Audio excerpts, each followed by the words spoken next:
All right. Everyone can hear me, I suppose. So I'm Daco.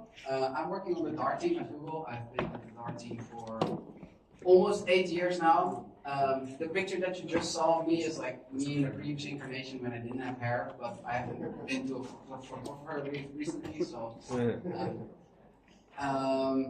Yeah, so I started in Denmark, where most of the European part of the Dart team is based.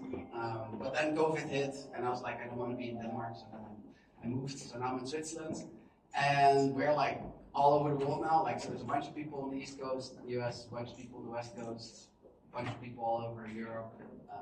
One of my teammates is in Australia, so now we're everywhere. So yeah, that's a bit about me. And today we're going to talk about tree shaking everything. And this background, you will understand later why this background. But you know, we're living in the age of AI, and I thought that was a nice picture, nice colors. So you might be aware of this little thingy in Flutter, where you can say dash dash tree shake icons, or you can say dash dash no tree shake icons. How many people know about this? We know. Oh, people actually know. I expected no one to know about this because it's just on by default that you never see it. We just researched 2 months ago about it. Okay, good. And you can see that this did something, reducing it from like 1.6 million bytes to 1,300 bytes. So it's doing something. It's making your app smaller. And you can see this is the. I think this is the just a counter app, right? So if you compile it for iOS, it's like 14 megabytes by default. And if you don't tree shake the icons, it's 16 megabytes. Of course, we don't want that because we're not using those icons. The one and only reason why you might have maybe known about this is if you do something with icons that's very dynamic. Does anyone know about remote Flutter widgets? Remote Flutter widgets is this thing where you can have like a JSON representation of your Flutter widget. You send it to another device, and then you decode the JSON, you build a widget tree, and then you get that widget tree. The thing is, now everything is dynamic, so the Flutter compiler has no clue which widget you're going to use at runtime. At which point this thing will start failing, so you get like a warning in your console. So that might be the only reason why you would have seen this. But basically, the idea of tree shaking is you hold your app like a tree, and then you shake it, and everything falls out. That's not connected. That's the tree shaking. Now we tree shake icons, but Flutter has assets, and you specify these assets in your pub spec, and, you know, images, sounds, whatever you have in your Flutter app. And you might ask, oh, what can't I just tree shake my assets? And you're not the first person asking, because there's a Flutter issue there that's been open for, I don't know, since 2018 or something. And people are upvoting it. So yeah, can we, in theory, we should be able to do this. So today we're going to make some theory into practice. So let's look a bit at what the icon tree shaker does. So the icon tree shaker, you have some icon data. So whenever you use icons, you have these icon data objects, and they have like a font, and icon, was it like code point, which is like where in the font like your icon is. And then you have like, you know, for example, the gallery icons, and you have like all these individual icons, and you access them. And so what happens in the background is that you have all these const objects, and when you compile your Dart code or your Flutter, which is all Dart code, in AOT mode, so that's like Flutter release, when you do whole program optimization, Dart throws away all the const objects that it cannot find, that cannot be reached from the program, so you only are left with the const objects that are actually reachable, and then that's exposed to Flutter, and then Flutter only uses the icons that correspond to the const objects in your code. So that's how it works under the hood. Now, that's very like icon tree shaker specific, and you as a Flutter developer can use it. Like it's built into Flutter, you cannot access it. There was something similar in the Dart ecosystem, which was accessible, but it wasn't advertised. There's this thing called resource identifier. Can you see my pointer? Yes, resource identifier. So we have some like code somewhere that translates stuff, and when you translate stuff, you always have keys, right? And you translate them to values. And if you have a very big app, and you have a very big translation file, maybe you're not using all the translations, right? So you might want to prune your translations file based on which translations you're actually using. So the only Dart compiler that had support for this was Dart2JS, because it was only used in very big web apps. And this was some internal thing. But this thing also relies on consts. So now we have two things that are used for tree shaking, and they both rely on consts. So can we do something with this? Could we use this to do fonts, images, sounds, everything? So if we want to do this, we need to think about like how could we interact with the Dart compiler to know about all of our const objects. And the first thing we have to do is we have to tell the Dart compiler that we are interested in recording uses, because we want to record the use of a class or a function call. So the one in Flutter, it didn't have an annotation before because it was kind of like hard-coded. And the one in Dart2JS, it had this like specific Dart2JS thing. But now we're going to both annotate them with record use. So we're telling the Dart compiler, please record everything that you can when you're compiling. And then we have a second thing, which is this must be const annotation. Because, well, if you want something to be recorded as const, but it's not const, well, now you cannot do any tree shaking. If there's like only one single call in your whole program that's dynamic, you cannot safely throw things away because, you know, it's like a string argument as a key, it could be any string, right? So you cannot tree shake. So this must be const annotation is in part of the meta package. And what it does, basically, if you pass something that's not const, it will just give a lint warning. So you get to know about when something is used as non-const. And then the third thing is, okay, well, we tell the Dart compiler to record all of this, but now how do we use it? So the general idea is going to be we need some Dart script that has a main function. It gets all your assets, it gets the recorded uses, and then it can just do whatever it wants and then output assets. So this will enable you to do whatever kind of tree shaking you want. Maybe you want to filter files, maybe you want to prune translation files, maybe, I don't know, like you want to make SVGs into non-SVGs, into PNGs, whatever you want to do. Whatever transformation you want to do, you can do it based on your use information. We already had something that was kind of like this, which was called asset transformers in Flutter. And this was like a file that get invoked on every single asset, but this did not have any tree shaking information, and it only works for Flutter assets, and only for Flutter like images and sounds, but not for example native code that you have in your native build files, and it doesn't work for Dart standalone. So Flutter asset transformers are not general enough, so we need to like take this idea and make it more general.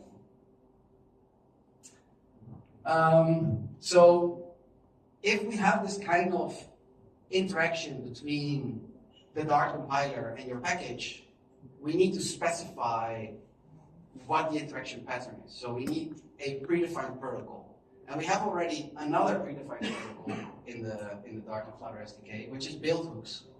Who knows about build hooks? I just read about this last week.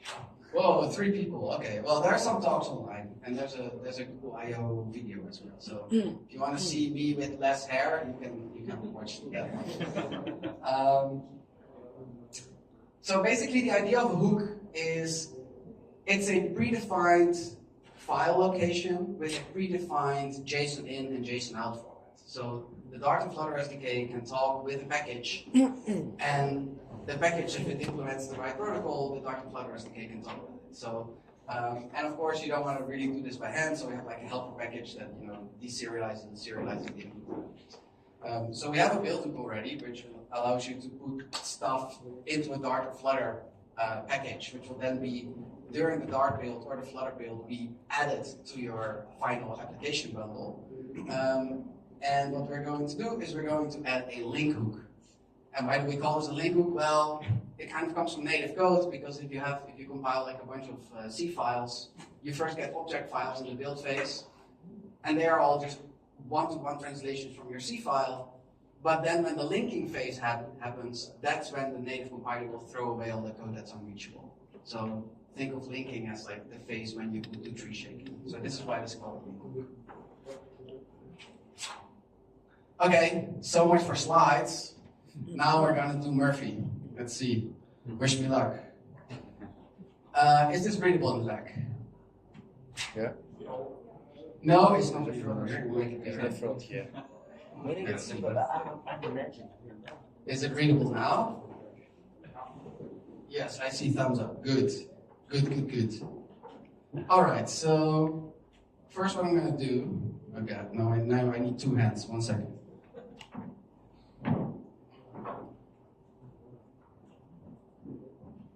First I'm gonna run the app, and then you're gonna figure out why I had a pirate ship on the slides. And there's some red stuff going on, which I don't know what's happening because it's also happening on my Flutter version when I do just a new app. All right, so I had a lot of fun in the last 2 weeks to vibe code a Flutter app, and I thought I'd take the most representative app from the App Store, which is an idle game, right? So what you do in an idle game, you click the button, right, and you get more money. And then you buy upgrades, so you get more money per click. Right? This is the pinnacle of what's in the iOS and Android App Store, right? And I'm just gonna keep clicking because I want to get rich, right? Like we all want to be rich. I'm gonna buy more. At some point, I'm gonna be rich enough to get crew members, and now it's idle. Now I don't have to click anymore. So now we'll get money while I talk, and you can see progress bar fill, and we all have a feeling of accomplishment. Exactly. Real. So this is just a Flutter app, right? So what's in this Flutter app? In this Flutter app, we have a bunch of images, which are assets. So we have images in here. We have sounds. Yeah. Do you hear this? Yes. Enjoying. And then if I get more crew, wait for it.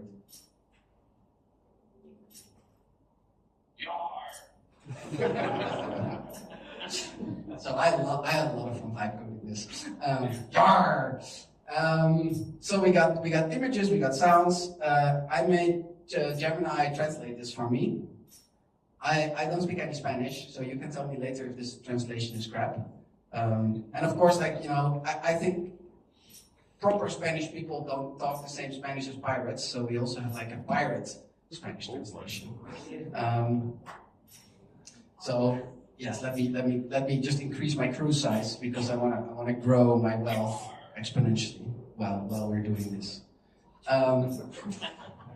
So one of the things that's happening in here is we got this translation files. Another thing that's happening in here, I'm not going to turn off the sound because it's annoying. There's a sound engine in here, which is a native library. So it's like a C library that's like about 1 megabyte big. So we got like a bunch of different things in this app. And if I go and I say Flutter build iOS, now we're going to have to wait a bit. We can see when all the parrots are done assembling themselves into a Flutter app, we can see that this Flutter app is 39.8 megabytes. So, and now you might ask you, why is this 39.8 megabytes? Now I'm going to have to open Pirates, build, iOS, release, iPhone OS, and then I guess app framework. Is it app framework? No, runner app. That's the complete app. So this is what happens. Like the runner app is like the .app file that becomes your final application. And we got a bunch of frameworks in here. So what we have here is we got mini audio, which is our audio library. And then we got the app framework, which has Flutter assets, which are organized in packages. And in the idle pirates package, we have a bunch of images. So we have like a barrel and our cabin boy and the chest that we're opening. And we got our audio files.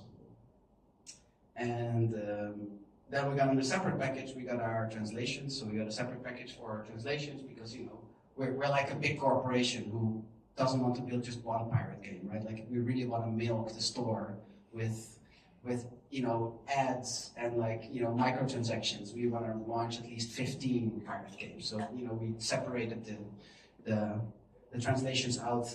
So these are just JSON files which have a key and a value. And I apparently open German right now. Is there any Germans in the room? Yes. Oh, are these German translations good? Oh, good. German did a good job. Good. So now we see, okay, this is 39.8 megabytes. But does this really have to be 39.8 megabytes? And I think the answer is no. That's why I'm giving this talk.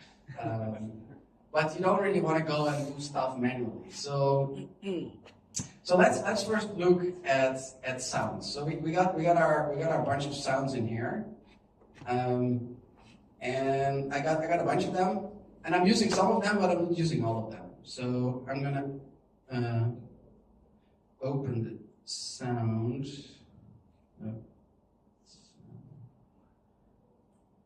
gonna open the sound file, and in here I've defined a class sound, and every sound has an identifier, and then we have a way to load the sound from the asset loader.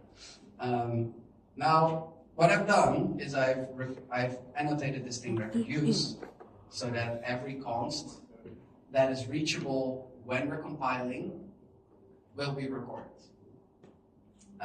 Now, for every sound that I have in my assets directory, I have an object here, but I'm not using all of the objects. And so we now go to, let's see, we need to go to the, not here, not here, not here. We go to the hook directory. In the build hook, I can just show you that I'm adding all the assets. And then once they're added in the build hook, they're being sent to the link hook. And in the link hook, I'm getting all my assets, which include all my sounds. And I'm getting all the recorded use information from the Dart compiler. And then with this information, I can go and tree shake sounds. So first, I'm going to look up all the sound assets, and if tree shaking is not enabled, which it's currently not for demo purposes, I'm going to fix that. And then we're going to recompile while I'm talking. So if I hit save, and I say recompile, and we can go back to the link hook. So then we have this used sounds function, which is down here, and in this used sounds function, I'm saying, okay, what I'm interested in is I'm interested in the class sound from the library sounds.dart, and it's just the library URI. And when I find these instances, they're either going to be like a const reference, so it's going to be like const sound and then something, or they're going to be an instance creation reference, which could be like new sound const foo, which is still const, right? So we still know that it's foo. Or it could be an instance creation reference with new foo and then a dynamic string, in which case the argument would not be a string constant, but it would be something else. So if we find something else that's not sound, we're going to give an error. And then we use the pattern matching to project out all the identifiers so that this method basically returns a set of all the strings that we're interested in. And then we have a filter sounds method, which basically loops over all the assets and say, did we see this identifier in our code? And if we didn't see it, we skip it, right? So then the file is excluded. And while I was talking about this, we recompiled, and now we're not at 39.8 megabytes, but we're 39.4 megabytes. So we saved 1% of our app size by, I think we skipped like 1 or 2 sounds, because I didn't generate 17,000 sounds, but if you had more sounds, of course, it would have a bigger impact. Is that clear to everyone? Yeah. Okay, then we're now going to do more complicated stuff, because this is like fairly easy, right? You have like one file, and you have like one Dart object representing that one file, but it's not always going to be that easy. So next thing that we're going to look at is images. So for images, we're gonna have two different things. Like maybe I need to run the app again so I can show you. For images, we have static icons. And for example, this, no, not the sound, that's good, I don't want sound. We got static icons. So for example, this chest and this coin here, they are just occurring in the source code of the UI. So we go to the UI, we go to the game screen, we got like, it's really hard to type with one hand. Someone should have told me I need to hold the microphone. Static. So like, for example, we have like a static icon. And it's really easy to record because we have just the static icon immediately in our widget tree, and the static icon, we have annotated record use, so we can record that it's used, right? So far so easy, right? But we also have this thing called dynamic icon.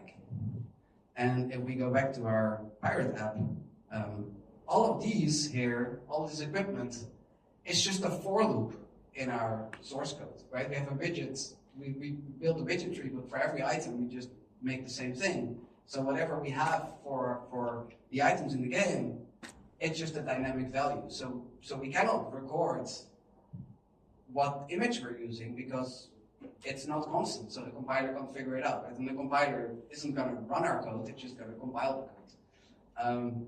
So what we need to do is introduce some abstraction. So what we have here is we have our dynamic icon, which we record. And for the dynamic icon, we have an identifier and the size, which we'll come back to, and a category. And I have not annotated the identifier as much const. So the identifier may be dynamic, but the category must be const. And so what we will do in our code, dynamic icon, is in our loop where we create the UI elements for our items, we will have a dynamic item with an item ID, and then we say, okay, but this category is item.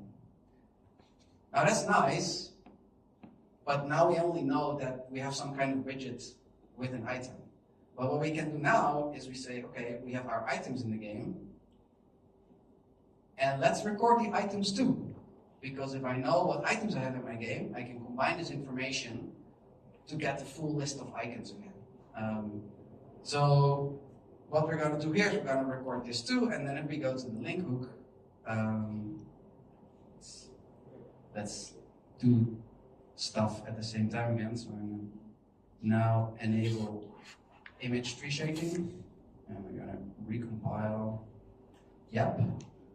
So if we go to the link hook, then we've got this like used items thing, which looks at all the recordings of all the items, which is going to give us, again, a set of strings, which are the identifiers for each item.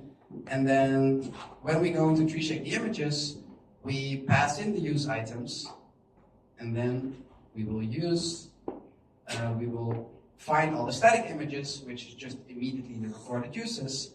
And then we will use all the used items and then look up what all the dynamic icons were, which will give us like an item, which will give us an item, and then we combine it and flatten it, right? And so that way we can filter all the images, and now you can see our app size has dropped down to 24.5 because I let Gemini generate a lot of images, and we're not using so many of them. I think we had like 30, and now we have like 10.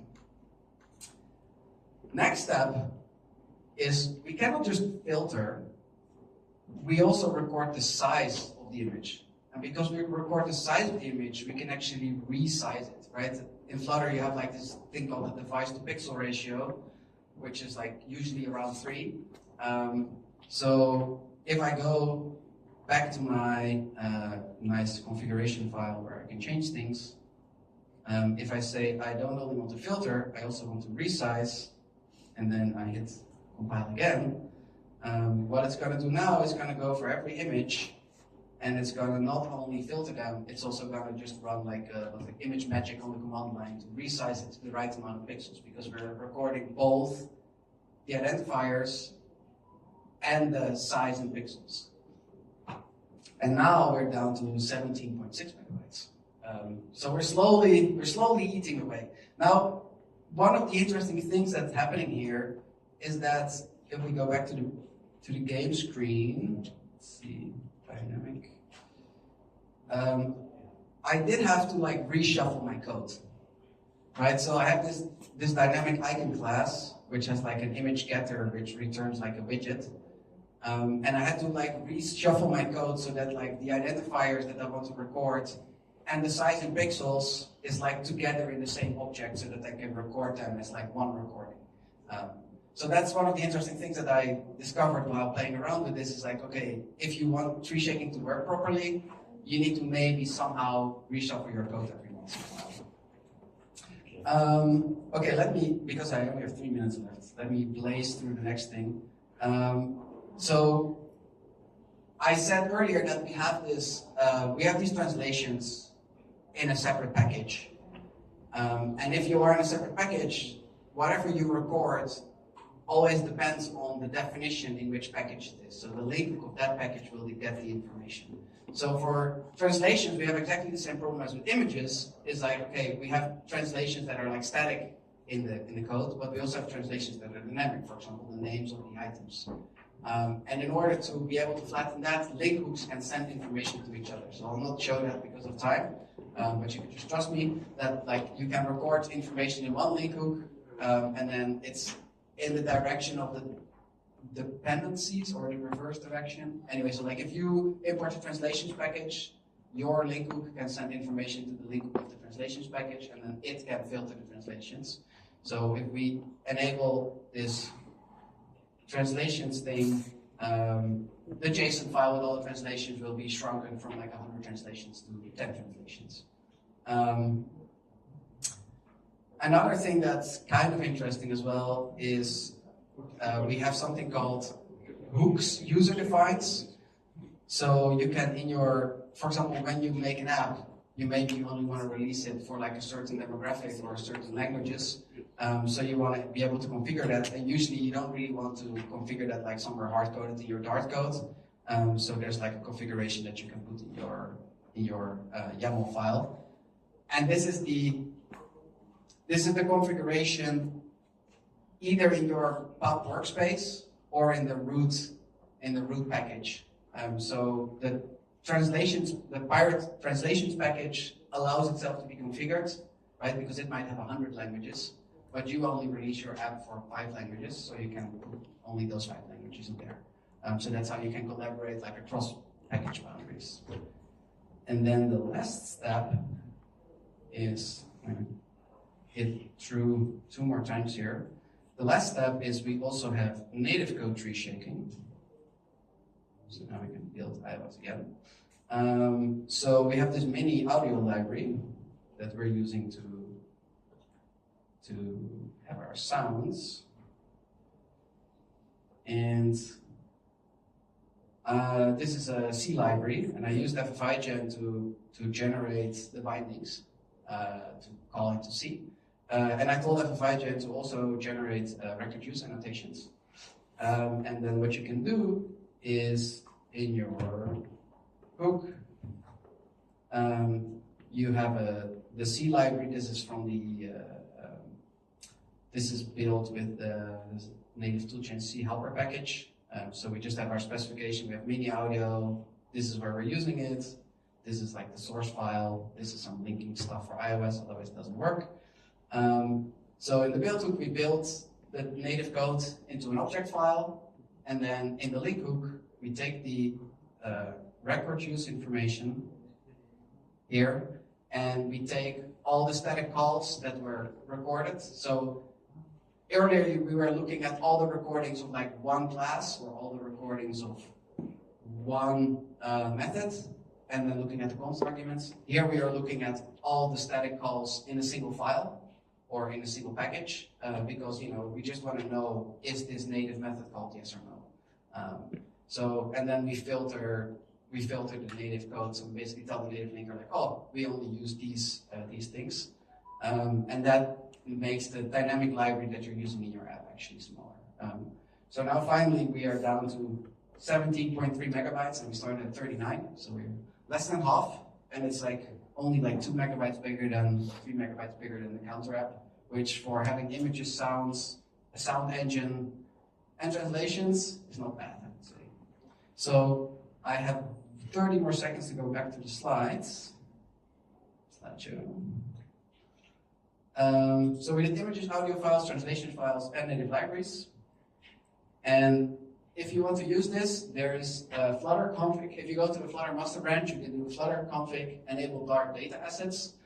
This allows you to put data assets in the build hook instead of in the PubSpec YAML, because the ones from the PubSpec YAML don't go to the link hook, but the ones from the build hooks do. And then the other experiment you need to enable is enable record use, because otherwise you don't get any recorded uses from the Dart compiler. And then you can find the Idle Pirate game on my GitHub, and I want to know tomorrow how much points you got.